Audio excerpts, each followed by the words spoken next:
بسم اللہ الرحمن الرحیم. بسم اللہ الرحمن الرحیم. الحمدللہ رب العالمین والصلاة والسلام علی رسولہ محمد وآلہ واصحابہ اجمعین. اما بعد. درس نمبر 94. آج کے سبق کا عنوان ہے مقدمہ توضیح حصہ 48. ظنیات پر علم کا اطلاق کیسے درست ہے، حصے 2. علامہ صدر الشریعہ رحمۃ اللہ علیہ نے یہ سوال اٹھایا ہے کہ فقہ کی ہم نے تعریف کی، هو العلم بكل الاحکام الشرعیۃ العملیہ التي قد ظهر نزول الوحی بها والتي نقد الاجماع عليها من ادلتها مع ملکۃ الاستنباط الصحیح منها. تو اس میں فقہ پر علم کا اطلاق کیسے ہوا، حالانکہ فقہ ظنی ہے اور ظنی پر علم کا اطلاق درست نہیں ہوتا. یہ اعتراض ہوا تھا. اس اعتراض کا پچھلے سبق میں ہم نے جواب دیا تھا، اور علامہ صدر الشریعہ رحمۃ اللہ نے 3 طریقوں سے اس کا جواب دیا تھا، جس کا خلاصہ یہ ہے کہ کس نے کہا کہ علم ظنی ہے، فقہ ظنی ہے، بلکہ فقہ تو قطعی ہے، کیونکہ جو چیزیں ہم نے ذکر کی، ایک ما ظہر نزول الوحی بہا اور ایک منعقد الاجماع علیہا، یہ قطعی ہے، لہٰذا اس کا علم بھی قطعی ہے. دوسرا جواب یہ ہے کہ مان لیا کہ فقہ ظنی ہے، لیکن یہ کس نے کہا کہ ظنی پر علم کا اطلاق نہیں ہوتا، بلکہ ظنی پر بھی علم کا اطلاق ہوتا ہے، جیسے علم طب وغیرہ. تیسرا جواب یہ دیا ہے کہ مان لیا کہ فقہ ظنی ہے، لیکن جب شارع نے یعنی اللہ تبارک و تعالیٰ نے اور شریعت نے جب مجتہد کا غلبہ ظن معتبر قرار دیا، تو یہ ایسا ہے جیسے کہ وہ شارع کا حکم فی نفسی ہی تو اگرچہ وہ مظنون حکم ہے اور ظنی ہے، لیکن جب اللہ تبارک و تعالیٰ نے اس کو اپنا حکم قرار دیا تو یہ قطعی ہو گیا، لہٰذا اس پر علم کا اطلاق درست ہے. یہ علامہ صدر الشریعہ رحمۃ اللہ علیہ نے جواب دیا تھا. اس کے بعد اسی کی تشریح علامہ تفتازانی رحمۃ اللہ فرماتے ہیں، اور ان میں سے پہلا جواب بھی گزر چکا اور دوسرا بھی ذکر ہو چکا. دوبارہ ہم ذکر کرتے ہیں اور پھر آگے چلتے ہیں. قوله فجوابه اولا مشعر بان ما اظهر القياس نزول الوحي به فهو خارج عن الفقه للقطع بانه ظني، ثم ما ورد به النص او الاجماع ايضا انما يكون قطعيا اذا كان ثبوتهما ايضا قطعيا للقطع بان الاحكام الثابته باخبار الاحاد ظنيه. تفتازین رحمۃ اللہ علیہ نے مصنف کی بات کی تصدیق کی کہ یہ جواب درست ہے کہ قیاس نے جن چیزوں کو یعنی جو چیزیں تعریف میں ذکر کی ہے وہ قطعی ہے، لیکن اس ضمن میں علامہ تفتازانی رحمۃ اللہ بیان فرماتے ہیں کہ مصنف کی تشریح اس تشریح کے مطابق قیاس سے جو مسائل ثابت ہوں گے وہ قطعی ظنی ہوں گے، کیونکہ مصنف نے اس کو نکال دیا ہے. دوسری تنبیہ یہ بات کی تھی کہ جو مصنف نے کہا تھا کہ موارد بہ النص یا اجماع والے مسائل قطعی ہوتے ہیں، لیکن تفتازانی رحمۃ اللہ فرماتے کہ یہ ضروری نہیں ہے. بہت سارے ایسے مسائل ہوتے ہیں جو نص سے ثابت ہوتے ہیں یا اجماع سے، لیکن وہ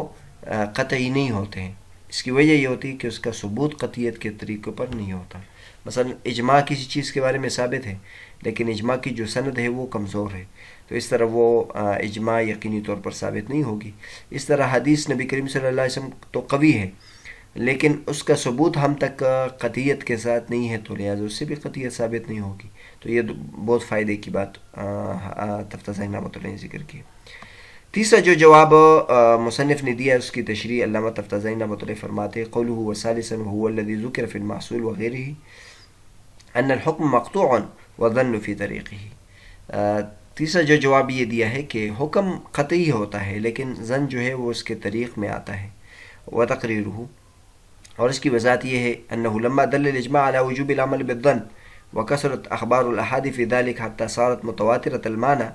وهذا معنى اعتبار الشارع غلبة الظن في الأحكام، صار ذلك بمنزلة نص قطعي من الشارع على أن كل حكم يغلب على ظن المجتهد فهو ثابت في علم الله، فيكون ثبوت الحكم المظنون قطعيا فيصح إطلاق العلم على هذا على تقدير تصويب كل مجتهد.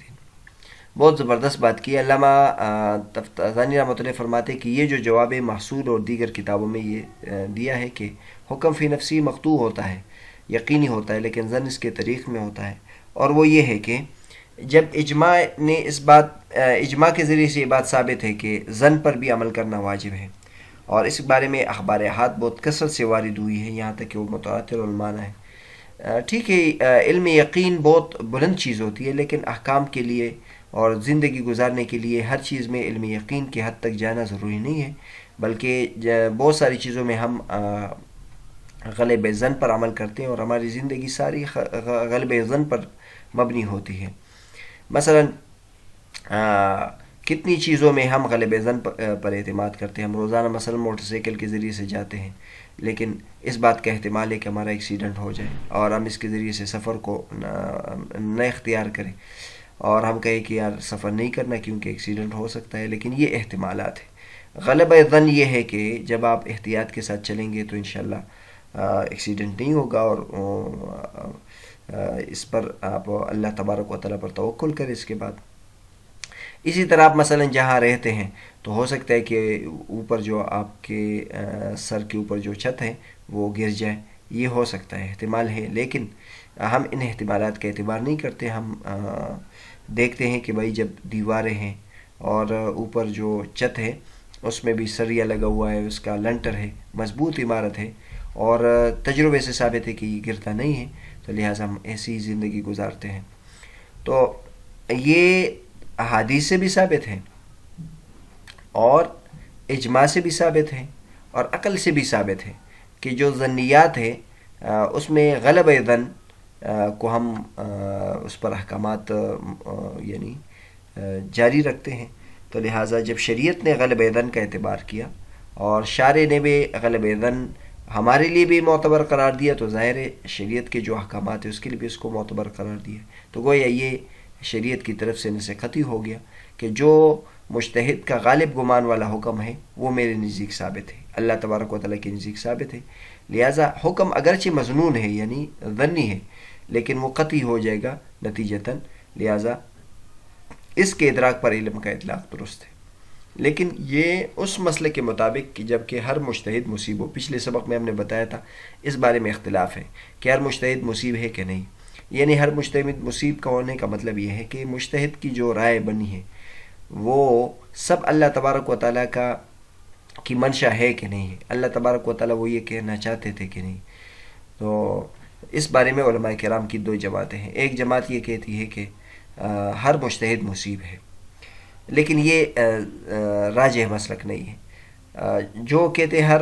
مجتہد مصیب ہے اس کا مطلب یہ ہے کہ اللہ تبارک و تعالیٰ کے نزدیک بھی وہی حکم ہے، لیکن دوسرا مسلک یہ ہے کہ ہر مجتہد مصیب نہیں ہے، لا علی التعین، یعنی ان میں سے کوئی ایک مقرر نہیں کہ کون مجتہد مصیب ہے، لیکن ان میں سے ایک مجتہد مصیب ہے۔ مثلا مثال کے طور پر ہم کہتے ہیں کہ رفع دین منسوخ ہے یا رفع دین جاری ہے، تو اب ہم اگر یہ کہہ دیں کہ ہر مجتہد مصیب ہے تو اس کا مطلب یہ ہے کہ اللہ تبارک و تعالیٰ کے دونوں احکامات ہیں، جبکہ تو یہ ضدین ہیں۔ تو دوسرے مسلک والے یہ کہتے ہیں کہ نہیں، اللہ تبارک و تعالیٰ کے پیش نظر میں سے ایک بات ہے، یا تو رفع دین کے نسخ ہونے کی بات درست ہے، اور یا رفع دین کے جاری رہنے کی بات درست ہے، لیکن ہمیں علم نہیں ہے، اور اللہ تبارک و تعالیٰ قیامت کے دن یہ بتا دیں گے کہ میرے پیش نظر کیا بات تھی، لیکن اللہ تبارک و تعالیٰ کسی کو اس پر گناہگار نہیں قرار دیں گے اور کسی کو غلطی پر قرار نہیں دیں گے، دونوں کو جائز قرار دیں گے، اس حساب سے کہ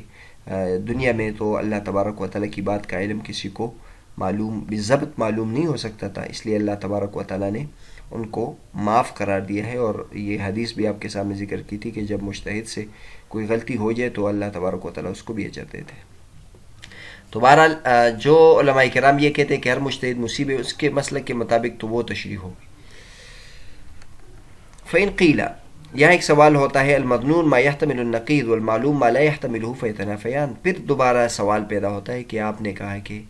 مظنون چیز یقینی بن گیا، تو مظنون چیز یقینی کیسے بنتی ہے؟ کیونکہ مظنون تو اس کو کہتے جس میں نقیض کا احتمال ہو، اور معلوم یعنی یقینی چیز اس کو کہتے جس میں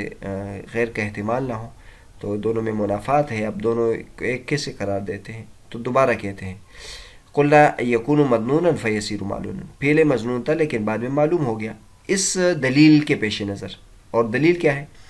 وهو أنه قد علم كونه مظنونا للمجتهد، یہ بات معلوم تھی کہ یہ مجتہد کے غلب ظن سے یہ حاصل ہے. وكل ما علم كونه مظنونا للمجتهد على كونه ثابتا في نفس الأمر قطعا، اور جو مجتہد کا مظنون ہے وہ وكل ما علم كونه مظنونا للمجتهد علم كونه ثابتا في نفس الأمر قطعا، جو مجتہد کا مظنون ہے وہ نفس الامر میں ثابت ہوگا کیونکہ ہر مجتہد مصیب ہے. اور ان علماء کرام کے مسلک کے مطابق کہ مصیب ایک ہے، تو گویا نص قطعی اس بات پر ثابت ہے کہ جو بھی حکم جس میں مجتہد کا ظن غالب ثابت ہو تو وہ واجب العمل ہوگا یا دلیل کے پیش نظر ثابت ہوگا، اگرچہ اللہ تبارک و تعالیٰ کے علم میں ثابت نہیں ہوگا. بس وجوب عمل یا ثبوت بالنظر الی الدلیل قطعی ہو گیا. لیکن علامہ تفتازانی رحمۃ اللہ فرماتے ہیں کہ اس تشریح کے مطابق اگر پہلا ہمارا مراد لے وجوب عمل مراد لے لیں تو فقہ نام ہو جائے گا علم بوجوب العمل بالاحکام کا. حالانکہ فقہ کی تعریف ہم نے تو یہ کی کہ فقہ علم بالاحکام کا نام ہے، علم بوجوب العمل بالاحکام کا نام نہیں. اور دوسرے کے مطابق یعنی اگر یہ مراد لے لے کہ ثبوت بالنظر الی الدلیل ہو تو ثابت بالنظر الی الدلیل الظنی، اگرچہ اس کا ثبوت فی الواقع قطعی نہ ہو لیکن یہ ثابت بالنظر الی الدلیل ہوگا. اور یہ بات آپ کو معلوم ہے کہ ثابت قطعی وہ ہوتا ہے جس میں واقع میں عدم ثبوت کا احتمال نہ ہو. لیکن اگر پہلے بات کو دیکھ لے تو اس کا جواب یہ دیا جا سکتا ہے کہ جو اگرچہ یہاں علم بوجوب العمل بالاحکام ہوا تو دراصل یہی یعنی علم بالاحکام ہے، کیونکہ وجوب بھی تو حکم ہے، تو وجوب کا علم ہی فقہ ہے، تو لہٰذا علم بوجوب العمل بالاحکام اگر لازم آ جائے تو اس سے یہ فقہ کے منافی نہیں ہے، کیونکہ فقہ تو اسی کو کہتے ہیں کہ احکام کے وجوب یا حرمت وغیرہ کا علم انسان کو حاصل ہو جائے. علامہ تفتازانی رحمۃ اللہ اپنی طرف سے جواب کی کوشش فرما رہے ہیں. وغایۃ ما امکن فی هذا المقام ما ذکرہ بعض المحققین فی شرح المنہاج وهو ان الحكم المظنون للمجتهد يجب العمل به قطعا للدلیل القاطع، وكل حكم يجب العمل به قطعا علم قطعا انه حكم لله تعالى والا لم يجب العمل به، وكل ما علم قطعا انه حكم الله تعالى فهو معلوم قطعا، فكل ما يجب العمل به معلوم قطعا، فالحكم المظنون للمجتهد معلوم قطعا، فالفقه علم قطعي والظن وسيلة إليه، وحله أن لا نسلم أن كل حكم يجب العمل به قطعا علم قطعا أنه حكم الله تعالى، لما لا يجوز أن يجب العمل قطعا بمن يظن أنه حكم الله، فقوله وإلا لم يجب العمل به عين النداء، وإن بنى ذلك على أن كل ما هو مظنون المجتهد فهو حكم الله تعالى قطعا كما روي البعض يكون ذكر وجوب العمل ضائعا لا معنى له اصلا. فرماتے ہیں زیادہ سے زیادہ اس مقام میں ہم وہ بات ذکر کر سکتے ہیں جو بعض محققین نے شرح منہاج میں ذکر کی ہے، وہ یہ ہے کہ جو مجتہد کا ظن غالب والا حکم ہوتا ہے اس پر قطعی طور پر عمل واجب ہوتا ہے دلیل قاطع کی وجہ سے، قطعی دلیل ہونے کی وجہ سے. اور ہر وہ حکم جس پر عمل قطعی طور پر واجب ہو یقینی طور پر معلوم ہوگا کہ وہ اللہ تبارک و تعالیٰ کو حکم ہے، ورنہ اس پر عمل واجب نہ ہوتا. اور جس کے بارے میں یہ علم ہو کہ وہ قطعاً اللہ تبارک و تعالیٰ کا حکم ہے لہٰذا وہ قطعی طور پر معلوم ہو گیا، اور جس پر عمل واجب ہے وہ معلوم قطعاً ہے لہٰذا وہ حکم جو مجتہد کا مظنون ہے وہ معلوم ہے قطعاً. بس فقہ علم قطعی ہے اور ظن وہ اس کی طرف ایک وسیلہ ہے. اور اس کا حل یہ ہے کہ ہم اس بات کو تسلیم نہیں کرتے کہ ہر وہ حکم جس پر عمل واجب ہے قطع یقینی طور پر معلوم ہوگا کہ وہ اللہ تبارک و تعالیٰ کا حکم ہے. کیوں نہیں یہ ہو سکتا کہ عمل قطعی طور پر واجب ہو اس چیز پہ بھی جو جس کا گمان یہ ہے کہ وہ اللہ تبارک و تعالیٰ کا حکم ہے. اور اس کا یہ کہنا وَإِلَّا لَمْ يَجِبُ الْعَمَلُ بِهِ یہ تو عین نزاع ہے، یعنی اس کے بارے میں ہم اس کے ساتھ بحث کریں گے کہ آپ کا یہ کہنا کہ اس پر عمل واجب نہ ہوگا اس کو ہم تسلیم نہیں کرتے. کس نے کہا کہ پھر اس پر عمل واجب نہیں ہوگا اگر وہ قطعی نہ ہو، بلکہ جو ظنی حکم ہے اس پر بھی تو عمل واجب ہو سکتا ہے. اگرچہ انہوں نے اس بات کی بنیاد اس بات پر رکھی ہے کہ جو مجنون مجتہد ہے وہ اللہ تبارک و تعالیٰ کا حکم ہے قطعاً، جیسے کہ بعض علماء کرام کی رائے ہے. اگر اس کی بنیاد اس پر رکھ دیا جائے تو پھر وجوب عمل جو ہے وہ ضائع ہو جائے گا، اس کا کوئی معنی نہیں ہوگا۔ بہرحال یہ ان جگہوں میں سے ہے جو جہاں بات بہت دور چلی گئی ہے۔ آپ اگر اس مقام کو زیادہ تفصیل کے ساتھ دیکھنا ہے تو اس کے لیے آپ اس کی شروحات جو ہے اور اس کے جو حاشیہ ہے وہ دیکھ سکتے ہیں، مسک الملی وغیرہ جو شرح ہے وہ دیکھ سکتے ہیں۔ لیکن اگر ہم بنیادی بات کو یاد رکھیں تو وہ بھی کافی ہے اس مقام میں۔ اس مقام میں جو بنیادی بات ہے اور جو خلاصہ ہے وہ یہ ہے کہ سوال پیدا ہوتا ہے کہ فقہ تو ظنی ہے، اس پر علم کا اطلاق کیسے کرتے ہیں؟ اور یہ آپ ذہن میں رکھیں کہ اہل علم ہمارے ہاں تو علم کا اطلاق تمام چیزوں پر ہوتا ہے، یعنی ظنیات پر بھی علم کا اطلاق کرتے ہیں، لیکن جو علم کلام اور علم عقائد کے ماہرین یا جو علم منطق والے ہیں وہ علم کا اطلاق صرف یقین پر کرتے ہیں۔ تو یہ اس لیے یہ اعتراض وہاں سے آیا ہے کہ علم کا اطلاق تو صرف علم یقین پر ہوتا ہے، تو جو ظنیات اس پر علم کا اطلاق کیسے کرتے ہیں؟ اور فقہ جو ہے آپ اگر دیکھیں تو اس میں مجتہد فی مسائل ہے، جس میں مضنون مسائل ہے، یعنی ظنیات کے بہت سارے مسائل ہیں۔ تو اس کا جواب علامہ اسد الشریعہ رحمۃ اللہ نے تو ایک یہ دیا ہے کہ ہم یہ نہیں مانتے کہ فقہ جو ہے وہ ظنی ہے، بلکہ فقہ جو چیزیں ہم نے ذکر کی ہیں وہ ظنی نہیں ہے۔ ایک جواب یہ دیا تھا۔ دوسرا جواب یہ دیا تھا کہ مان لیا کہ یہ ظنی ہے لیکن اس پر علم کا اطلاق ہو سکتا ہے، اور ظنیات پر بھی علم کا اطلاق ہو سکتا ہے۔ یہ جو دو جوابات ہیں یہ آسان تھے، لیکن دراصل جو تیسرا جواب ہے وہ سب سے زیادہ خوبصورت ہے، اور دراصل جواب وہی ہی ہے جس کی تفصیل یہاں صدر شریعہ رحمۃ اللہ نے بھی بیان کی، اور پھر علامہ تفتازانی رحمۃ اللہ علیہ نے بھی اس کو مفصل طور پر بیان کیا۔ وہ یہ ہے کہ جو مجتہد کے آراء ہے، مجتہد کے اجتہادات ہیں، وہ ظنیات ہیں، اس میں خطا کا احتمال ہو سکتا ہے، یہ مشہور بات ہے، لیکن چونکہ اللہ تبارک و تعالیٰ نے ہمیں یہی کہا ہے کہ آپ ان کی بات مان لیں، تو وہ نتیجتاً یقینی ہو جائے گا، اور ہمارے لیے اس کے یعنی ماننے کے بغیر چارہ کار نہیں ہے۔ کیوں؟ یعنی ان لوگوں کے لیے جو خود مجتہد نہیں ہے، ظاہر ہے جو خود مجتہد نہیں ہے اس کے لیے مجتہد کی بات ماننا ضروری ہے، اور مجتہد کے لیے پھر شرائط بہت ہے، اصول بہت ہے، اس کو اس مقام تک پہنچانے کے لیے بہت زیادہ چیزوں کی ضرورت ہے۔ لہٰذا وہ جب اپنا پوری کوشش کر کے ایک رائے اختیار کرے، اس کو غلبہ ظن حاصل ہو جائے، تو وہ پھر اپنے ایک رائے اختیار کرتا ہے، تو وہ رائے اللہ تبارک و تعالیٰ کا ہوگا۔ ظاہر ہے اللہ تبارک و تعالیٰ کی نے اپنے ذمے یہ بنایا ہے کہ میں لوگوں کی طرف دین پہنچاؤں گا، اس کے لیے وہ انبیاء کرام کو بھیجتے ہیں، پھر انبیاء کرام کے بعد اللہ تبارک و تعالیٰ نے مجتہدین کا سلسلہ اور علماء کا سلسلہ رکھا ہے۔ تو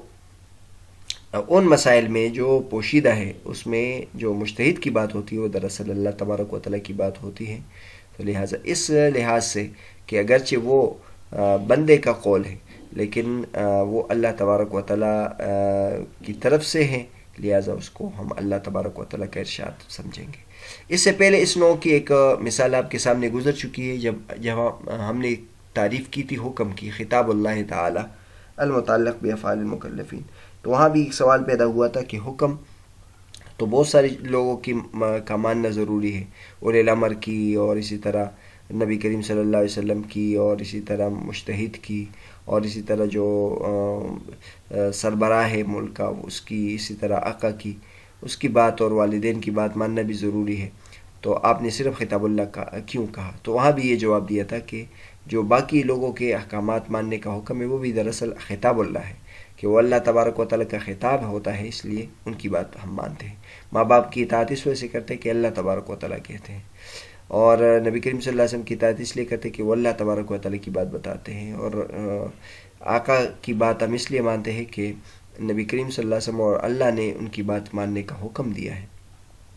جہاں جن باتوں میں شریعت کی مخالفت نہ ہو، جن باتوں میں اللہ کی مخالفت نہ ہو، وہاں ان کی بات ہم مانتے ہیں۔ تو یہاں بھی یہ تیسرا جواب ہے کہ اگرچہ وہ ظن غالب سے ثابت ہے، لیکن مجتہد کا جو ظن غالب ہے وہ اللہ تبارک و تعالیٰ کا حکم ہے، لہٰذا اس لیے ہمیں اس کے ماننے کا حکم ہے۔